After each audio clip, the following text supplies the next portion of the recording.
Abot sa halos 85 milyong piso ang tinatayang pinsala ng Bagyong Julian sa mga palayan sa Ilocos Norte. Sa Batanes naman, stranded pa rin ang maraming turista. At yan ang unang balita ni Joseph Morong. Tanaw mula sa himpapawid kung gaano katindi ang pananalasa ng Super Typhoon Julian sa Batanes. Ang ganda ng probinsya napalitan ng imahe ng mga nasirang bahay at gusali. Palakasin pa yung telecommunications dito dahil madalas na pagsubok dito, hindi sila makakontakt. So, yung National Government, Office of Civil Defense, pinalakas natin dito yung radio system namin.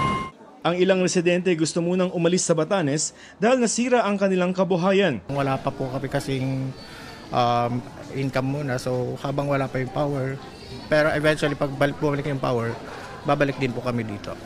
Kaya lamang walang commercial flight ngayon palabas ng probinsya. Bukod sa mga residente, maraming turista ang ilampas isang linggo ng stranded sa Basco. Gaya ni Jennifer na mula pa sa Amerika. 5 beses na raw nakansela ang kanyang biyahe. Nakikita ko talaga na umiikap yung hangin, nililipad yung mga kugon sa bubong. So, of course, that's my first time to experience that. Signal number 4. May dumating na C-130 para sa relief goods sa tubig na dala ng OCD at DSWD para sa mga residente. Yung gusto pong sumakay, lalo na yung mga turista na priority natin, kung gusto niyo pong sumakay hanggang Lawag City lang po. Sa abot 200 stranded na residente turista, 70 sa kanila ang nakasakay sa C-130. Yung ilang mga turista na na-stranded dito sa Basco sa Batanes na dahil dun sa Bagyong Julian ay nakasakay na dito sa C-130 ng pamahalaan.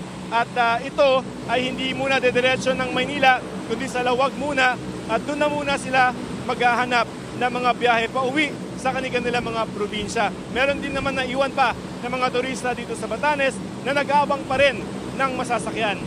Ayon kay Batanes Governor Marilu Cayco, may tugunan ang national government sa hiling ng mga kahoy at yero para sa mga nasirang bahay ng mga residente. Nag-promise siya na bibigyan kami ng yero at yung DNR naman, bibigyan naman kami ng around 70,000 board feet na kahoy na manggagaling sa may Region 2. Yun lang ay makakasolve ng problema nung nasira mga bahay, yung totally and partially damaged na bahay.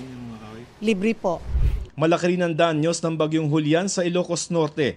Ang magsasakang yan mangiyak-ngiyak ng mangitim at mabulok ang 100 sako ng naaning palay. Hindi rin nakaligtas ang tanim na palay ng iba pang mga magsasaka na aanihin na sana ngayong buwan. Naiyak na ako dahil yung mga namumulaklak masisira.